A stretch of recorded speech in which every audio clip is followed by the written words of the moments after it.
Immigration officers.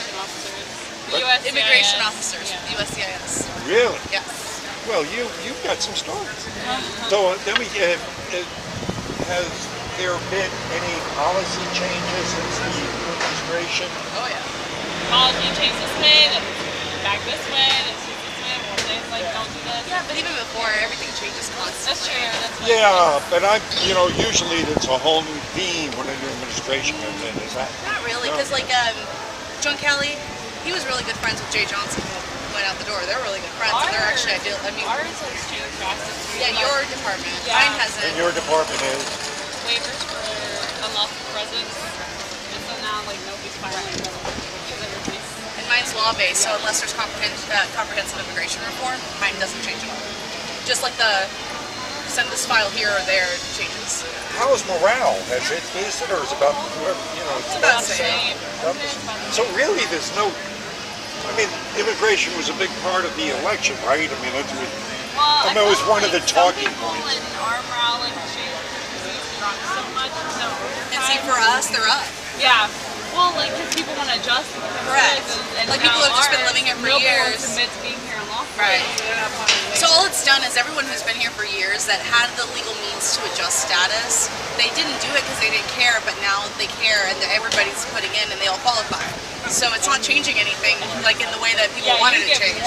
You get more work. less work. Right. People here illegally now don't want to. Right. If they're here, they don't want to fill out a form and tell the government where they are. And our job is basically like you either qualify or you don't, and it's pretty black and white.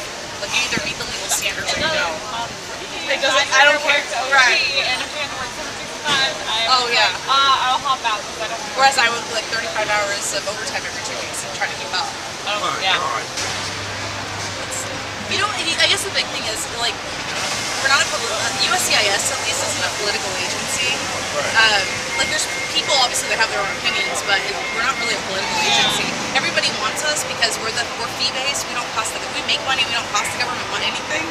So everybody wants us. Like when they repartitioned the government, when the Homeland fought for us, DOJ wanted to keep us. Like everybody was just fighting for us because we make money. Have been changes in other departments that you've seen? Or? There's been some there are minute changes like Not out of the normal. Then you said there are people. right it used to be that K1 fiance visas like they didn't have to have an interview because they were like they didn't have to have the same interview that everybody else had because they were already interviewed during home visits and stuff.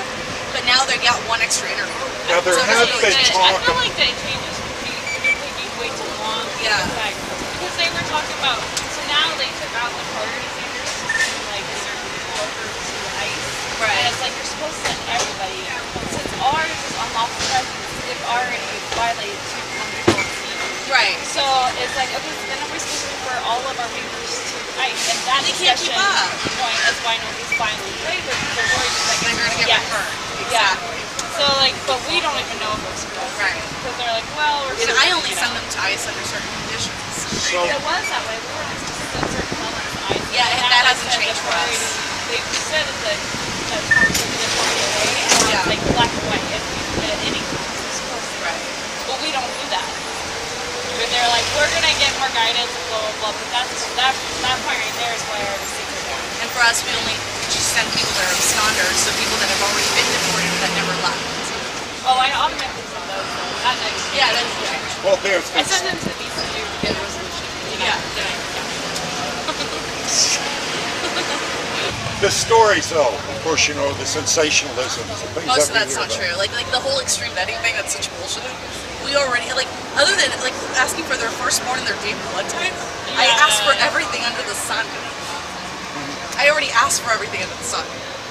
Now, I heard testimony from a nurse about Muslims that are coming in, getting anchor babies and demanding, like they'll come in and demand all the men have to leave the hospital for my wife to have this baby.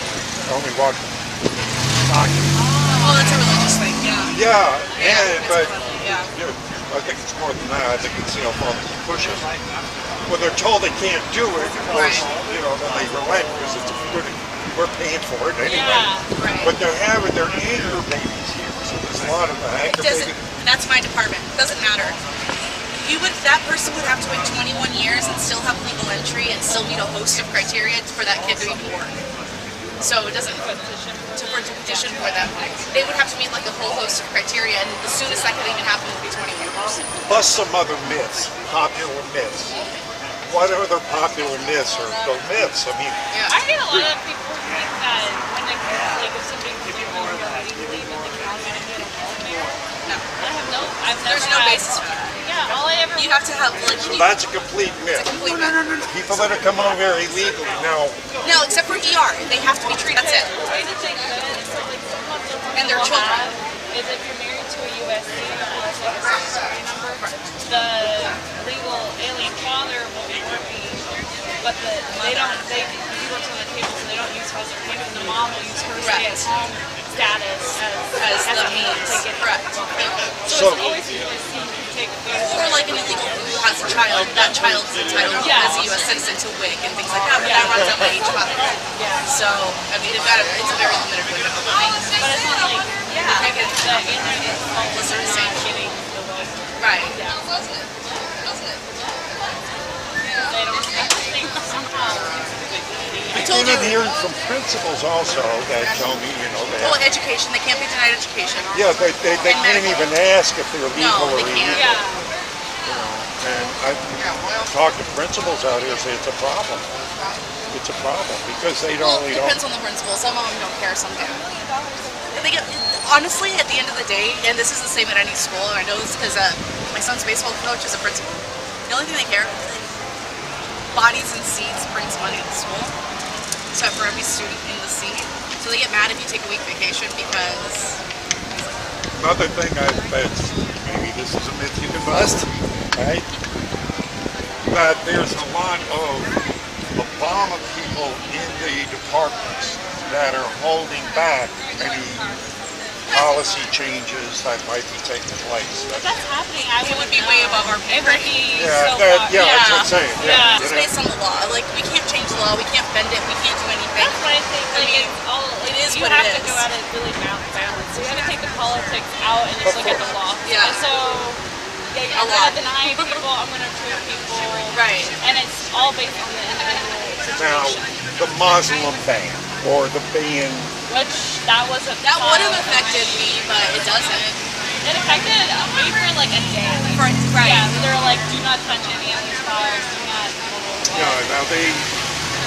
Yeah, exactly. That I guess that They put him on hold for a second until they could figure out what to do with it. Like how fast that like there was no guidance, and yet they tried. There was They no just dropped guidance. it on They you. just dropped it off. Right. So we had to like freeze Like with until we everything knew what else, to they do. took all their time to come up with a solution, and that they were like, done. Like, Right. But it was poorly rolled out. It was. I mean, at least from our job perspective. Well, why did they just initiate without coming up with guidance where they can they got their feet around and everything else? But It was weird. It just it is. Like they had to it's like one agency went with it, and then everybody else had to be like, okay, we have to be for this now without figuring out what it meant. Yeah. So we were just given the guidance of okay, Yeah. until we figure out what we're supposed to do, just don't do anything. Just don't work. Don't approve, don't deny, don't do anything. Now, from what I've been able to study on that, those countries that were on the banned list were originally drawn up by Obama's administration. That's a yes and no. If you read the thing, it was more of a like manifesto on if there was terror coming, then these would be the likely countries. Yeah. Not that it was. They weren't saying it was a done deal. They were speculating on where. But then, like, there was a whole report that counteracted that. That was done by Homeland Security.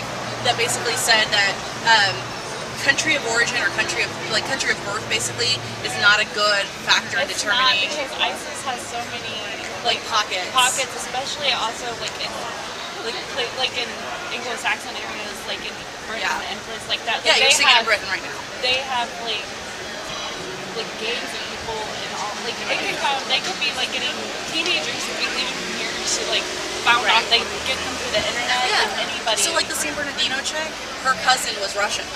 How would you even start with that? But that chick also, she had ties to ISIS in her Facebook. Yeah. Like, so at that time they couldn't use Facebook. Yeah. Like now they're talking about you can go.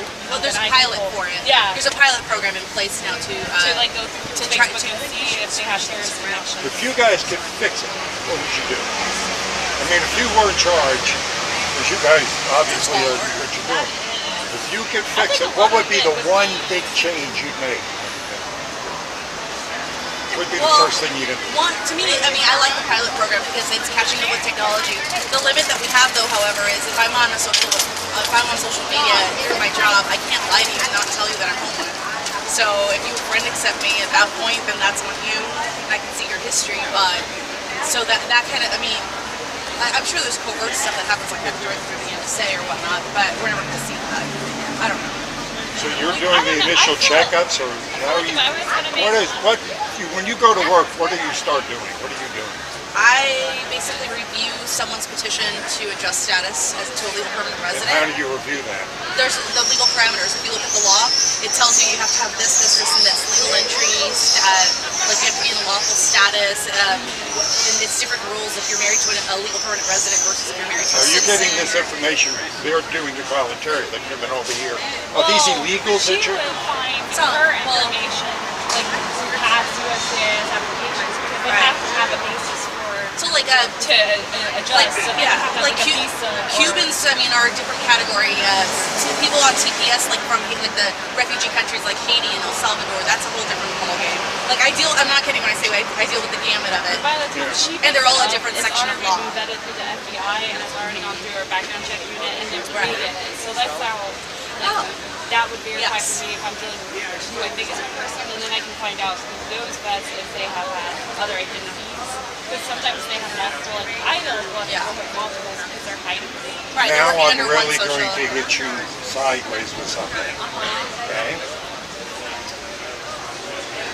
In all of the attacks that we've had, go back through them all. Right. One way or the other, the deep state was aware of them, knew about them, the FBI was tracking them, was working with them, so there was always a connection between the attackers and See, I would, that could Okay, well, it's actually not. But it could be, but because I've heard, like not as far as I know. I've heard some things where like the FBI were telling certain people they had info, they didn't get info on their security. Like, Wait, they weren't communicating. There's not a lot of Right. Let me give you an example. In the first World Trade Center bombing, yeah, that's the one. Like where they the were FBI, working with the FBI. The man they were working with as the patsy became suspicious. He's working with the FBI agent. Became suspicious when the FBI said, we're going to substitute the fake bombs, put some real bombs in, we'll make it, more authentic. He started wearing a wire. So he captured the FBI agent, setting him up for that bombing. He actually tried to warn other authorities about this setup. He was smart enough to go ahead and back himself up to what they wanted to do and paid him off $1 billion. Now look up the history of it. As the Nazi they were setting up that wore the wire in the FBI. I feel like protect the market. That's what I find. Like I think Do we have ISIS cells here right now? I would guess so. Yeah. Well, and here's the thing. Sometimes I think it's Most of them are radicalized. Yeah. Some of them are here for a year before they were radicalized. So they're not,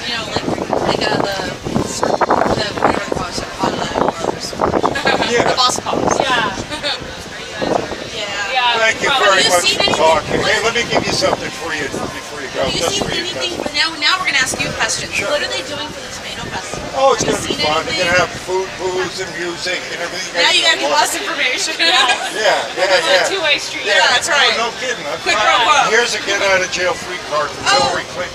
Oh, This is good for any crime in the world, so I love it. Yeah. Y'all need it. Okay, God bless Thank you. you. Have a good Thank you day. very much.